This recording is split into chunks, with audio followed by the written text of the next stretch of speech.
Hi friends, నేను మీ జానకిని. ఈరోజు మీ ముందుకి మంచి వంటగా వచ్చేసాను. చూడండి, మెంతికూర, టమోటా, ఉల్లిపాయలు, పచ్చిమిర్చి, జీడిపప్పు, 2 స్పూన్లు చింతపండు రసం, కొద్దిగా బెల్లం ముక్క.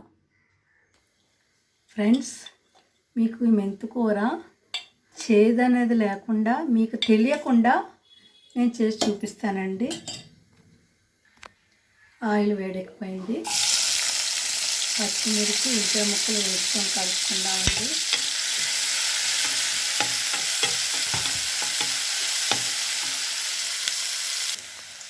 టమోటా ముక్కలు వేసుకుందామండి. రుచికి సరిపడా ఉప్పు,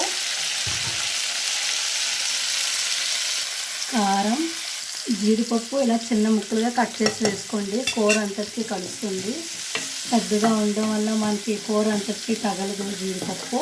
మూత పెట్టుకుందాం. మెంతికూర వేసుకుందామండి. చాలా సింపుల్ అండి మెంతికూర టమాటా కర్రీ చేయడం. ఈ చపాతీలోకి, రైస్లోకి చాలా బాగుంటుందండి. నేను బెల్లం ముక్క వేసుకున్నాను. చక్కగా ఉల్లిపాయ ముక్కలు ఎక్కువ వేసుకొని, టమాటాలు వేసుకొని చేసుకుంటే ఈ కర్రీ చాలా బాగుంటుందండి. మీరు ట్రై చేయండి. చాలా ఈజీగా చేసుకోవచ్చు, టేస్టీగా. చాలా సింపుల్ అండి కర్రీ తయారు చేయడం. ఒక మూత పెట్టుకోండి, 2-3 నిమిషాలు మగ్గనిద్దామండి.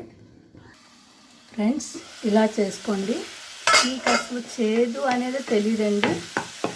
మీకు బెల్లం వద్దనుకుంటే మానేయవచ్చు. నేను చాలా కొంచెం వేసాను. టేస్ట్ కోసం చాలా బాగుంటుంది. ఎంతో రుచిగా ఉండే మెంతికూర టమోటా కూర రెడీ. ఫ్రెండ్స్, ఈ వీడియో ఎలా ఉందండి? మీకు నచ్చితే లైక్ చేయండి, షేర్ చేయండి, సబ్స్క్రైబ్ చేసి నాకు సపోర్ట్ చేయండి. Okay friends, thank you.